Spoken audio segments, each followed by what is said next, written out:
la siguiente conferencia, que está a cargo del magíster Andrés Fernando Gallo Ruiz.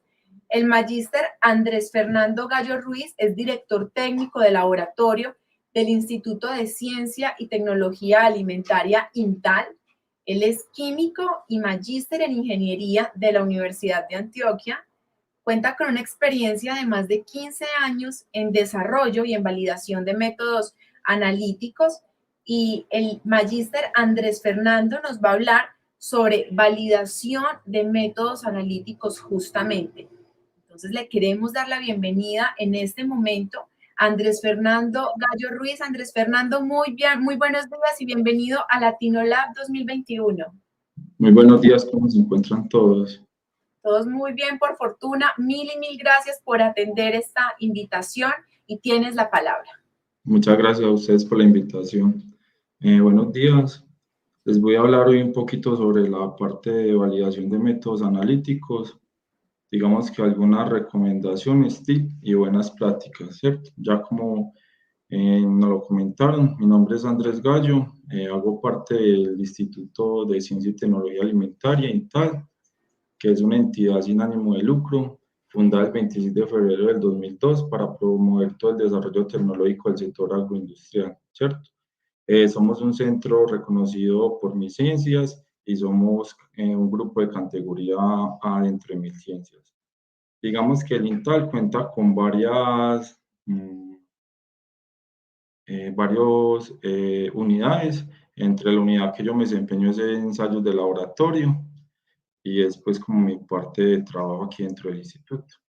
Vamos a hablar hoy un poquito sobre validación de métodos, pero antes de hablarles sobre validación de métodos, vamos a hablar por qué es importante validar los métodos, ¿cierto? O digamos que eso tiene un trasfondo mucho más grande que simplemente hacer una validación. Digamos que entra la norma 17025 en todas sus versiones y especialmente pues en la última versión, en el numeral 7.2, nos habla sobre toda la parte de validación de métodos. Pero digamos que esto tiene que venir desde mucho atrás, ¿cierto? Que son como el de los principios de las mediciones analíticas. Entonces digamos que tenemos como 6 principios claves para hacer mediciones analíticas. El primero es que se deben hacer mediciones analíticas para satisfacer un requisito determinado. Digamos que nosotros los laboratorios, sea de servicio, de investigación, de control, todos los laboratorios tenemos un cliente, ¿cierto? Entonces, ¿cuál es la necesidad de ese cliente o qué es lo que el cliente necesita en ese momento? Por lo tanto, digamos que esa es como nuestra primera pregunta. ¿Cuál es el requisito que debemos cumplir, ¿cierto? Para nuestros clientes. Como segundo, tenemos las mediciones analíticas deben realizarse utilizando métodos y equipos que han sido evaluados con el objetivo de asegurar que son aptos para el propósito. Digamos que este otro principio involucra tanto el método como los equipos. Entonces necesitamos equipos que sean calibrados, que sean verificados, que estén óptimos pues para su desempeño, ¿cierto? Digamos que la norma, la 1725, también hace parte como nos encabeza todo eso en el numeral de equipos. El personal que hace las mediciones analíticas debe ser calificado y competente para llevar a cabo la tarea y se debe demostrar que puede realizar el análisis correctamente. Digamos que un personal nuevo no lo podemos poner a hacer una validación, ¿cierto? Tiene que ser un personal que ya lleve X tiempo realizando el método, que sea calificado y que sea competente. Digamos que la norma también nos habla mucho sobre esta parte, ¿cierto? Sobre toda la parte personal, especialmente en la parte de las competencias técnicas del personal. Como cuarto tenemos, periódicamente debería haber una evaluación independiente de rendimiento técnico y un laboratorio. Digamos que eso lo hacemos mucho cuando hacemos los ensayos de aptitud, ¿cierto? O pruebas interlaboratorio. Digamos que eso es una parte de ir verificando que el método todavía cumpla como con las exigencias o con las necesidades puntuales.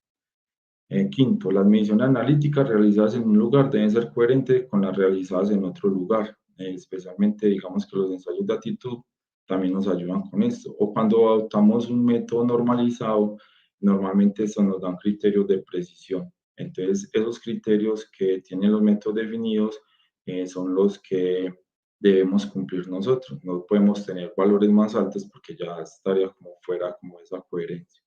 Y por último, tenemos las organizaciones que hacen mediciones analíticas deberían tener procedimientos de control de calidad de aseguramiento de calidad bien definidos. Digamos que hacer la validación es como un pedacito de eso, ¿cierto? Pero esto se enmarca como dentro de todo lo que es un plan de aseguramiento de la calidad, el cual debe cumplir cartas de control, hacer seguimiento como a todas las partes de las tendencias, también está toda la parte de la incertidumbre. Entonces, digamos que la validación es solo un pedacito chiquito de toda esa parte del aseguramiento de la calidad.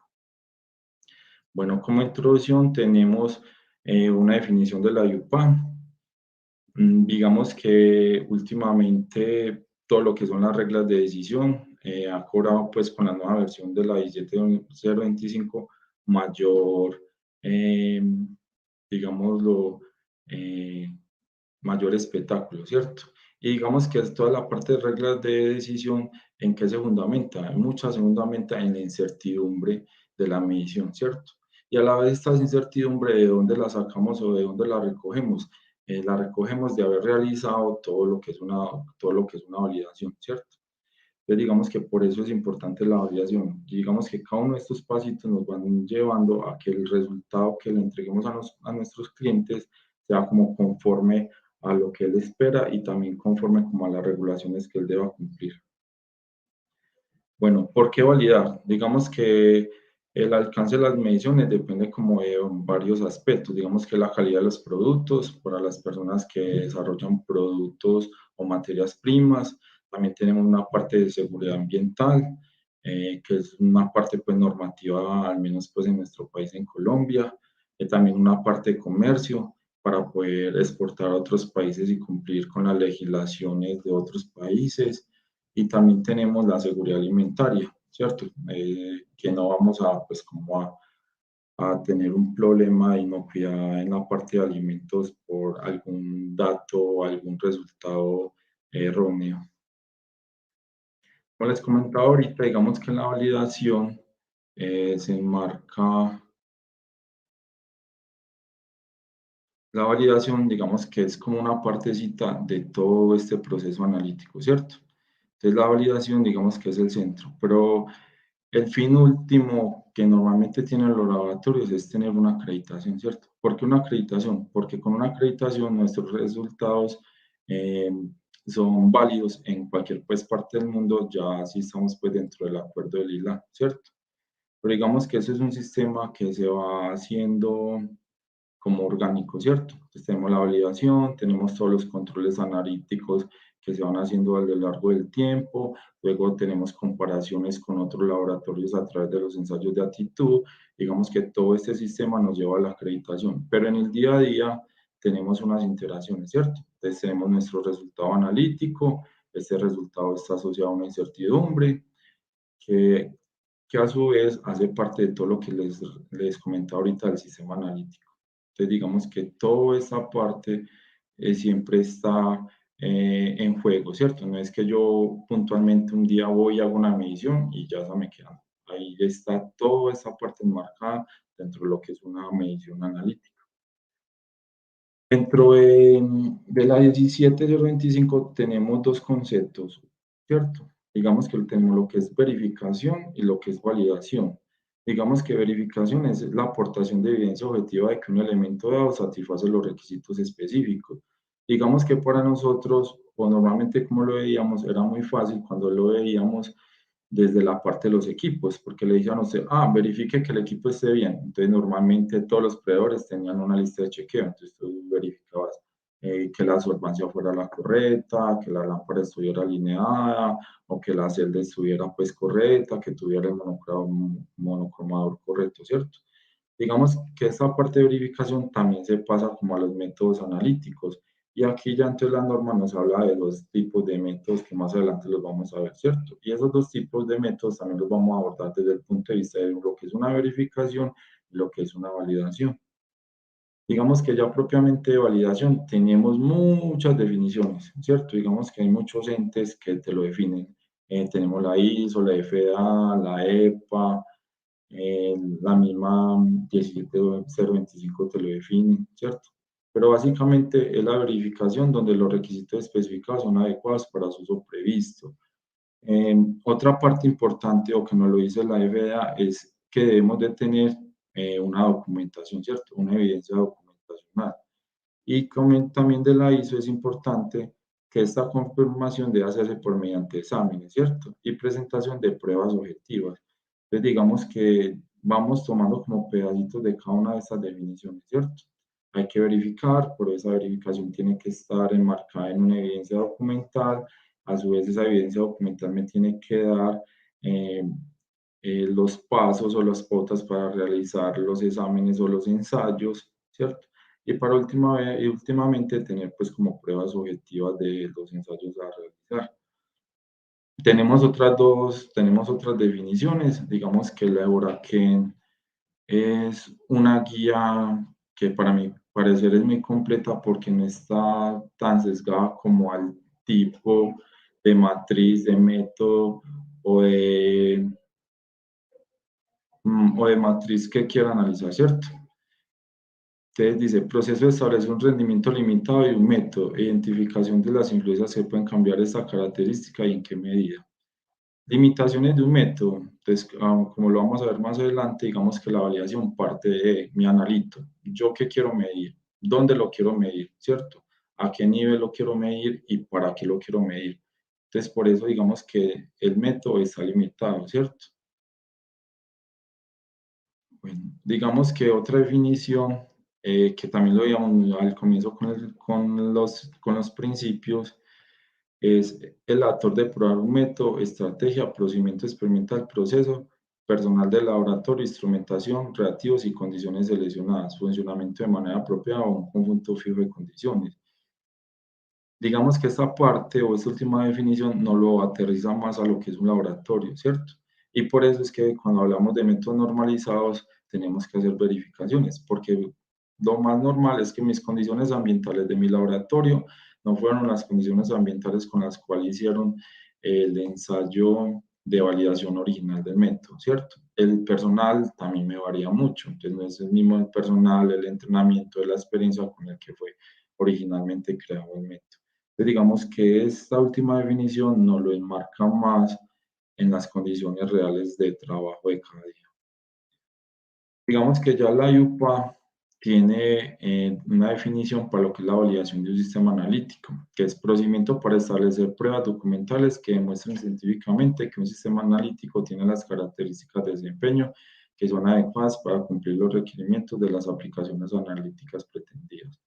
Desglosando un poquito más esta definición, entonces ya vemos toda la parte que es necesario tener una parte documental. Y por eso la norma nos habla inicialmente de un plan de validación, ¿cierto? De la norma dice, para tú comenzar a hacer una validación debes tener un plan de validación. Entonces en esa parte empezamos a documentar todo lo que nosotros vamos a hacer en la validación, ¿cierto? Digamos que en ese plan ponemos qué vamos a medir, ¿cierto? Los parámetros y también digamos que vamos a poner todas las características de desempeño de nuestro método. Digamos que no era parte de esta presentación, pero entonces ya ahí viene a jugar toda la parte estadística, ¿cierto? De conocer pues como toda esa parte estadística de distribuciones normales, de una ANOVA, de las pruebas de hipótesis, toda esa parte que me van a dar por último como esas características y el método es o no es apto para que sea eh, para que cumpla como con las condiciones establecidas. Listo. Como se los mencionaba ahorita, ¿qué cosa es un sistema analítico? ¿Cierto? ¿O qué hago yo en la validación? Tengo los analitos, que son mis compuestos de interés dentro de una matriz. Esos analitos también van a estar en un intervalo de medición.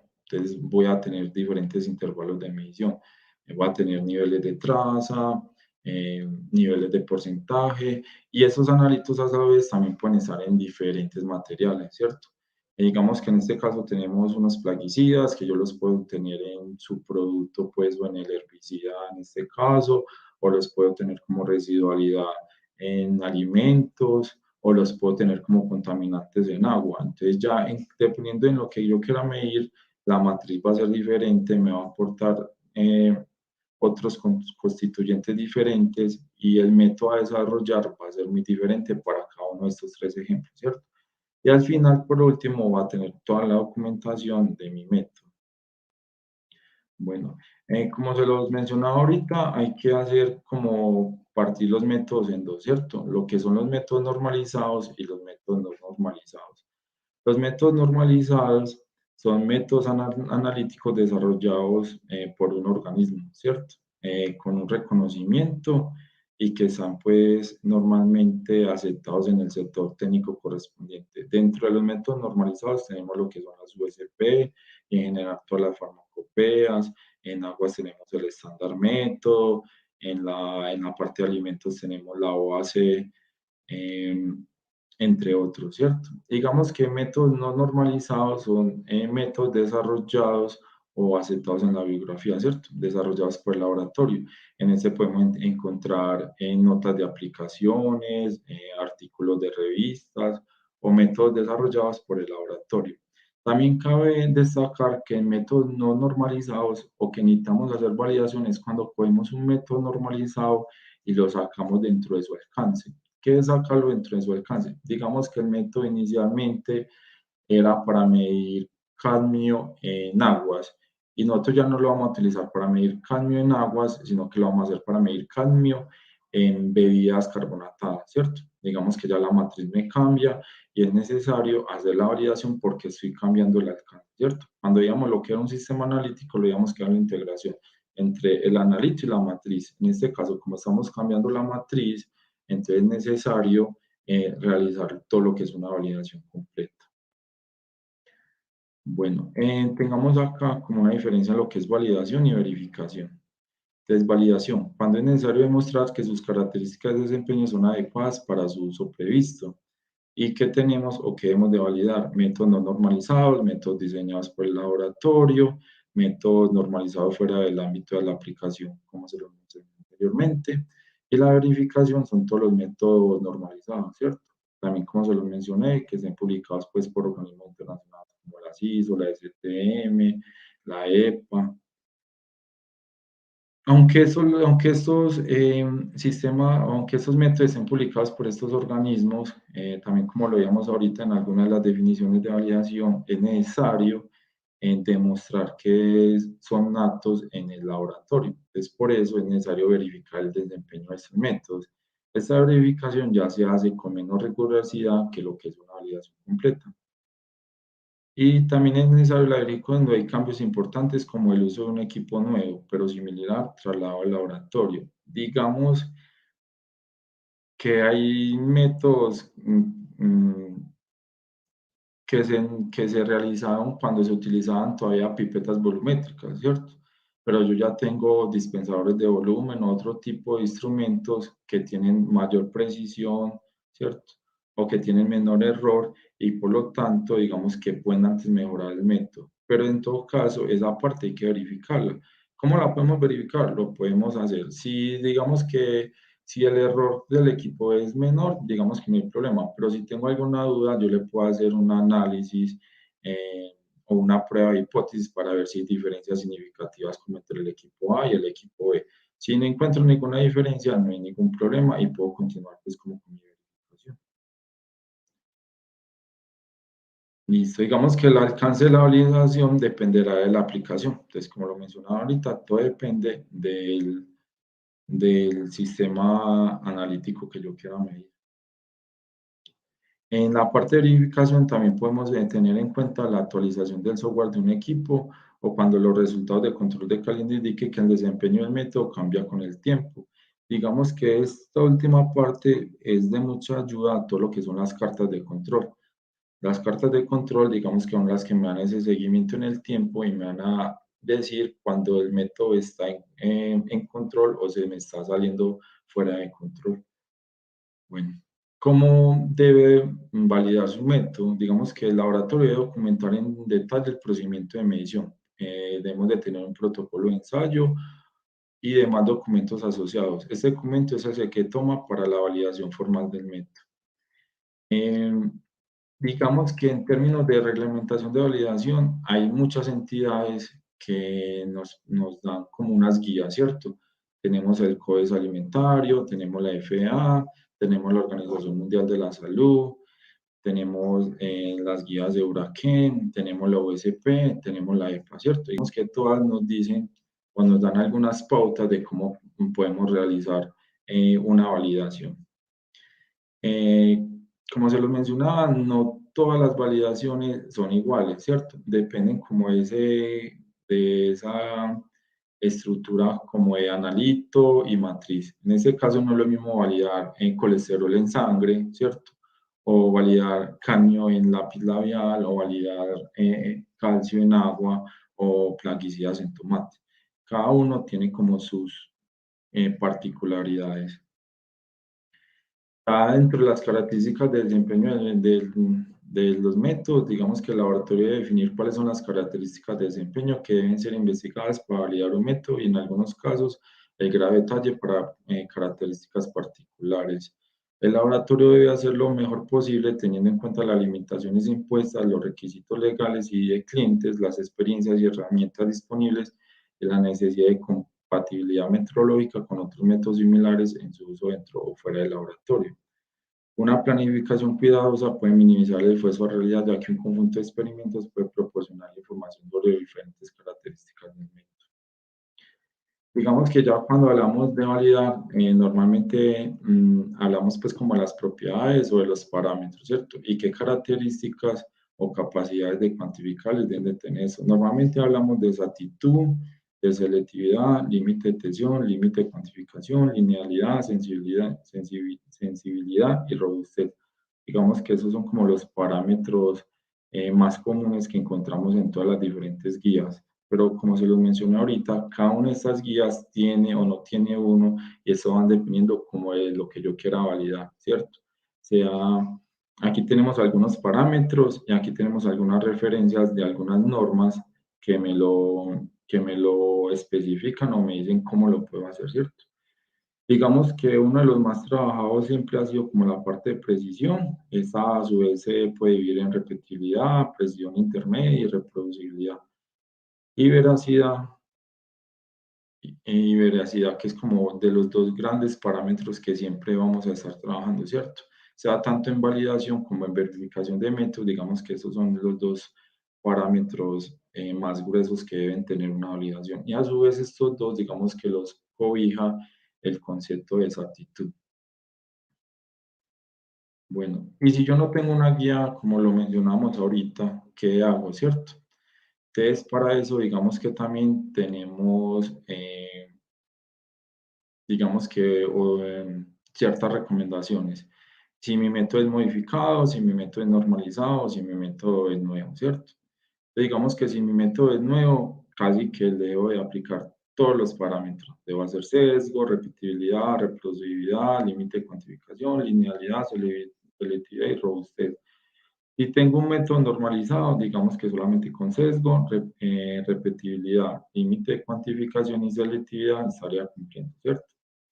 Y si mi método es modificado, digamos que sesgo, repetibilidad y límite de cuantificación y selectividad. Digamos que esos son como una guía para yo comenzar como a hacer mi validación. Aparte de eso, los métodos también los puede definir como si son cualitativos, cuantitativos, si son de alta concentración, si son de baja concentración. Digamos que para los métodos cualitativos, la idea es la parte más compleja es la robustez, ¿cierto? Que mi método sea robusto, que cualquier pequeño cambio que pueda sufrir mi método, este no sea afectado y no vaya a tener yo problemas para dar un falso positivo, que aquí es donde ingresa la parte de la selectividad, ¿cierto? Que en realidad lo que yo esté cuantificando sí sea, ¿cierto? Y digamos que no vamos a presentar ni falsos negativos ni falsos positivos. En cuantitativos, digamos que a altas concentraciones, ¿qué es lo más importante? El sesgo, la repetibilidad, el límite de cuantificación, la selectividad y la robustez. Y ya a bajas concentraciones, digamos que la parte más crucial también es sesgo, repetibilidad, límite de tensión, límite de cuantificación, selectividad y robustez. Por ejemplo, en esa parte de la concentración vemos, ¿cierto? Que aquí hay una diferencia. ¿Por qué esta diferencia o por qué no es tan importante en altas concentraciones? porque mi muestra nunca me va a alcanzar un límite de tensión, ¿cierto? Viendo que es muy importante para bajas concentraciones porque casi que la respuesta de mi analito siempre va a estar muy por este nivel. Entonces, por eso es tan importante que también dependiendo no solo como del compuesto, la matriz, sino también del intervalo de medición, yo escoja mis parámetros de validación. Digamos que aquí ya desglosando cada uno de estos parámetros, o sus definiciones, tenemos el parámetro de exactitud. Digamos que ese parámetro nos enmarcan dos conceptos, lo que es veracidad y lo que es precisión. La veracidad de magnitud no es una magnitud y no puede expresarse numéricamente, ¿cierto? Por lo general, esta evaluación se expresa cuantitativamente en términos del sesgo. Esta es una definición pues tomada de Lavín, donde tenemos que la veracidad de la medición es el grado de concordancia entre la medición de un número infinito de valores medidos repetidos y un valor de referencia. Entonces, de acuerdo a esta definición, como nos dice que es un número infinito de valores y no podemos hacer un número infinito de valores, nunca lo podríamos hacer, que por eso nos dice acá que no puede expresarse numéricamente, ¿cierto? Y tampoco nos podemos quedar haciendo valores medidos repetidamente en el tiempo porque no sería viable hacer la validación. Entonces ya cuando aquí le ponemos esta partecita y un valor de referencia, ¿cierto? Entonces, ¿qué nos da los valores de referencia? Entonces, los valores de referencia nos lo dan materiales de referencia certificados. Entonces, por eso los materiales de referencia certificados cobran tanta importancia en los procesos de validación y son una de las ayudas más grandes, porque ellos me dicen un valor, ¿cierto? Más una incertidumbre asociada a ese valor y yo ya con ese valor, yo ya sí puedo calcular un sesgo que sí es algo que yo puedo medir, eh, que puedo medir y que puedo tener. Digamos que esta definición que tenemos acá es la definición de precisión, que es el grado de concordancia entre un valor medido y un valor verdadero y un mensurando, ¿cierto? Esta es la parte de precisión. Los otros conceptos que yo tengo son los de límite de tensión y límite de cuantificación, que tenemos que el límite de tensión es la concentración más baja de narito que puede ser detectada por un método a un nivel de confianza especificado. Y límite de cuantificación es el nivel más alto en el cual el desempeño es aceptable para una aplicación típica. Normalmente lo asociamos pues con los instrumentos que me generan un ruido instrumental, que tienen una línea base. Normalmente o antes se hablaba que el límite de tensión tenía que ser una relación 3 veces mayor como ese ruido y los límites de cuantificación 10 veces a ese ruido instrumental. Eh, pero ahora, o es muy importante que el límite de cuantificación sea aceptable, ¿cierto? ¿Cómo medimos que sea aceptable? Ese valor o esa medición tiene que cumplir con los valores tanto de precisión como digamos lo de exactitud, ¿cierto? Normalmente cuando hago estudios de muestras fortificadas o dopadas, lo debo hacer a ese nivel para verificar que sí estoy recuperando lo indicado y que esos análisis tengan una precisión adecuada. Otro concepto que tenemos son los intervalos de trabajo. Digamos que aquí tenemos una gráfica, tenemos una parte donde la gráfica vemos que es lineal y puede seguir pues como un modelo matemático. Normalmente utilizamos lo que son regresiones lineales y aquí ya vemos que la gráfica se vuelve como exponencial. Entonces digamos que para este ejemplo la concentración medible está como entre 2 y 8, ¿cierto? Entonces digamos que ese es mi intervalo de trabajo, donde la señal del instrumento es proporcional a una concentración en mi muestra. Y aquí abajo, en esta otra parte, tenemos los dos conceptos que acabamos de ver anteriormente, el límite de cuantificación y el límite de tensión. Listo. La sensibilidad, digamos que es la variación de la respuesta del instrumento que corresponde a una variación de la magnitud medida. Por ejemplo, una concentración del analítico, es decir, el gradiente de la curva de respuesta. Digamos que la parte de sensibilidad lo utilizamos mucho para equipos instrumentales. Entonces, cuando tenemos equipos instrumentales que podemos hacer una curva de calibración, lo podemos medir. Para otro tipo de validaciones donde no tengamos como la necesidad de hacer una curva de calibración, no, bueno, normalmente no lo utilizamos. ¿Qué se prefiere? Que sea la pendiente, que normalmente se mide con la pendiente, ¿cierto? Lo mejor es tener una pendiente de 45 grados. Eso nos ayuda a que el método, que la respuesta instrumental no sea muy afectada por las interferencias que pueda tener la matriz. Digamos que toda la parte de una validación, la parte más complicada de determinar es la selectividad. Grado en el que un método puede ser utilizado para determinar analitos particulares en mezclas o matrices sin interferencias de otros componentes de comportamiento similar. ¿Por qué es complicado? Porque normalmente muchas de las matrices yo no las puedo aislar, ¿cierto?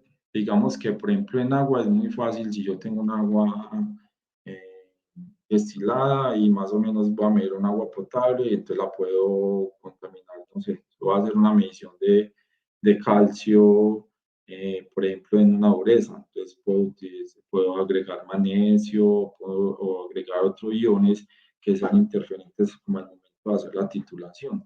Pero si yo voy a utilizar una matriz más compleja como un suelo, yo no puedo tener pues como materiales, no puedo como coger un suelo base y agregarle materia orgánica, agregarle silicatos o agregarle otros componentes.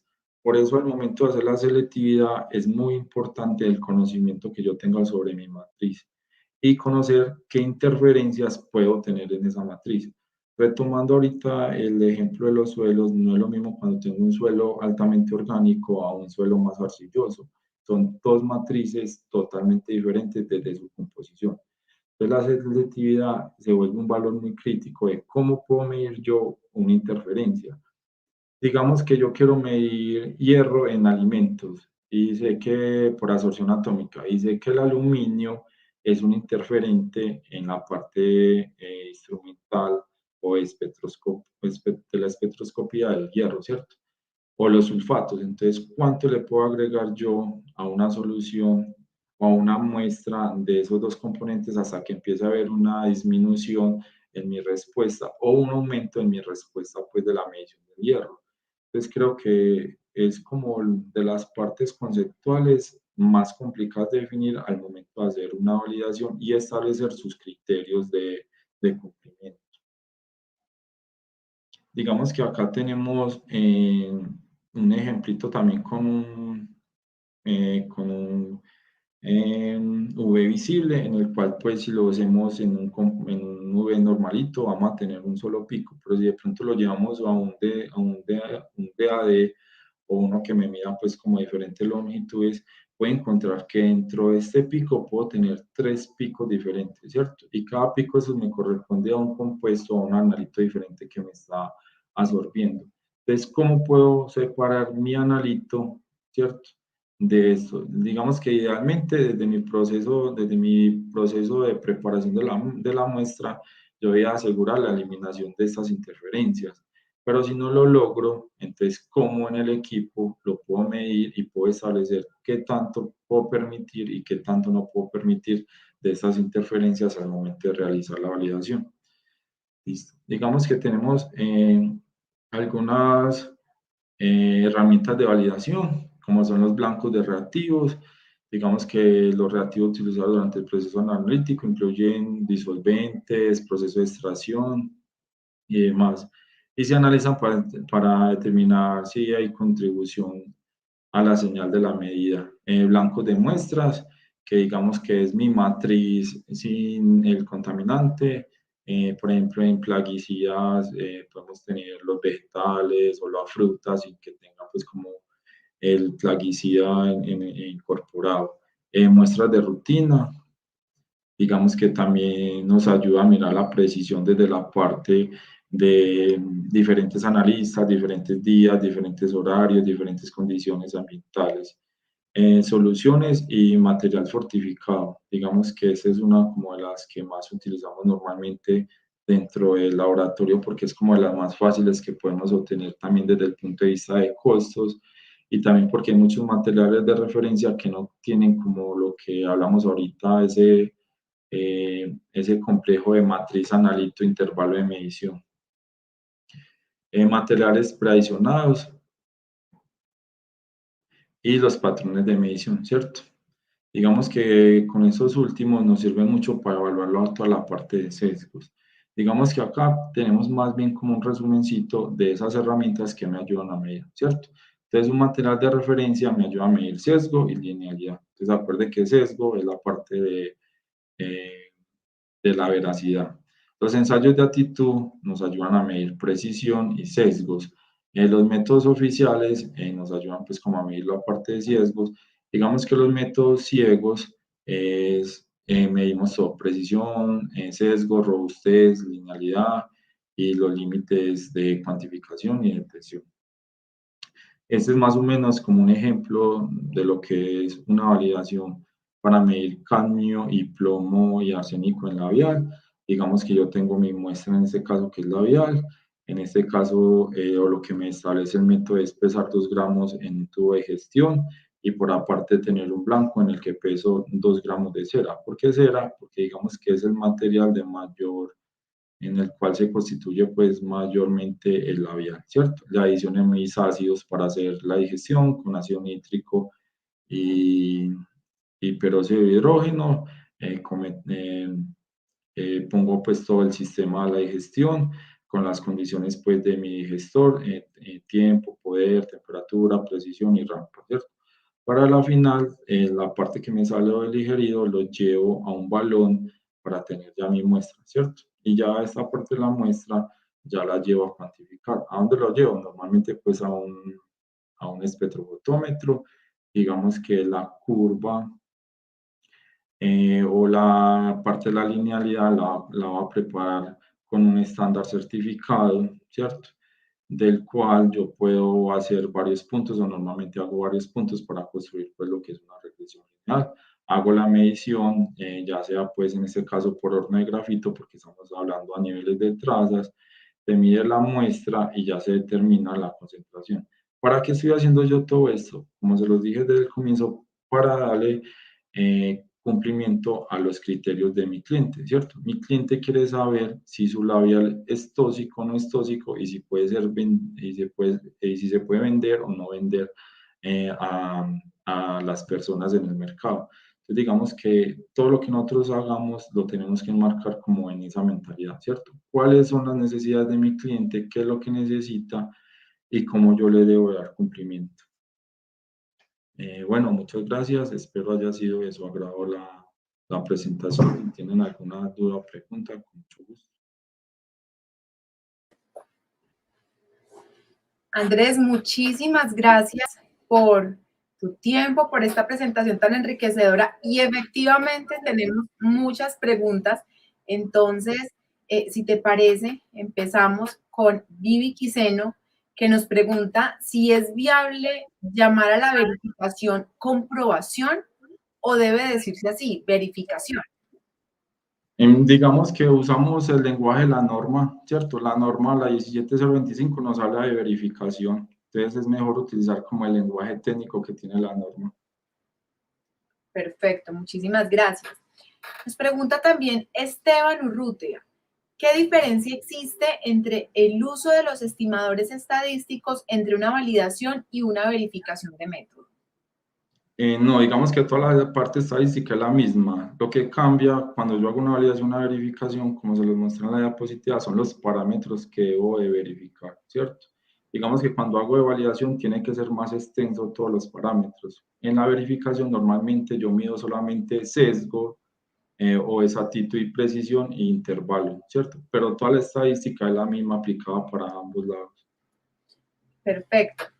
Diana Alexandra Díaz nos pregunta exactamente bajo qué documento normativo pudiéramos justificar el cambio de equipo, porque si no hay diferencia significativa, no se requeriría revalidar.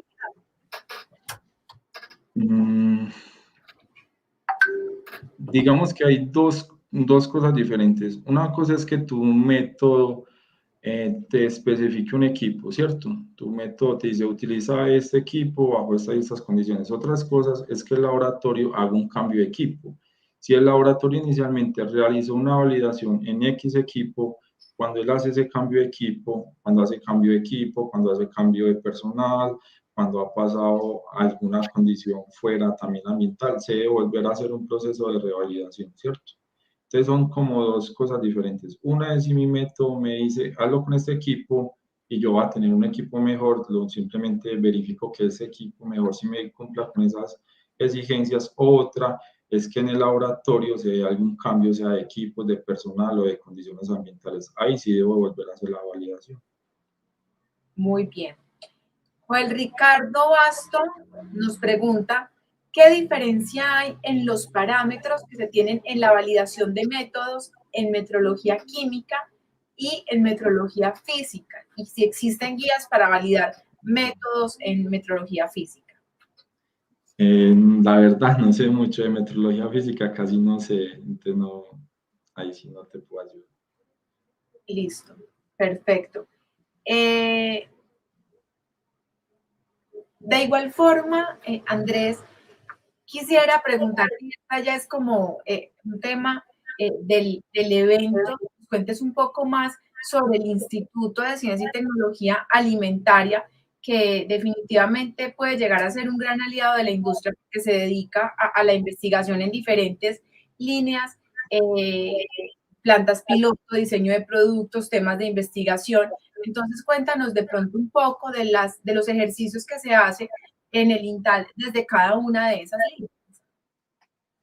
Listo, digamos que nuestra razón de ser es toda la industria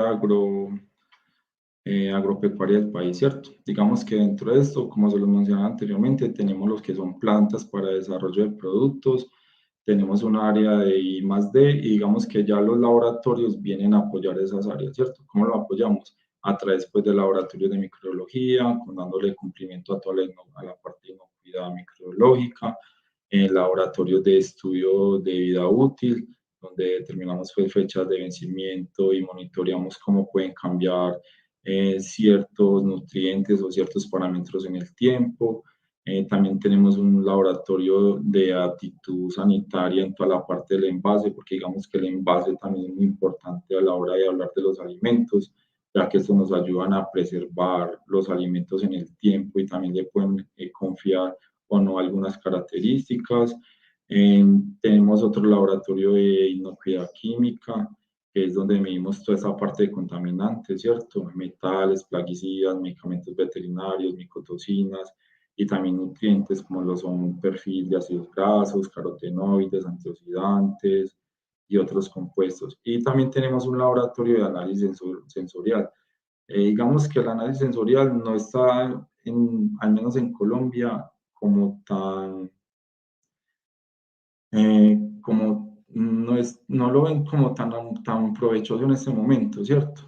Pero digamos que sí, en el punto de vista del consumidor, sí es muy importante, ¿cierto? Digamos que no es lo mismo para un consumidor si su producto tiene el color, aunque tenga el sabor, si tiene el color, si tiene el olor no adecuado, ya para el consumidor no va a ser apto, ¿cierto? Digamos que con todos los laboratorios apoyamos toda la parte de investigación y desarrollo. En las plantas pilotos de desarrollo de los productos, digamos que eso ya se lo podemos dar a nuestros clientes.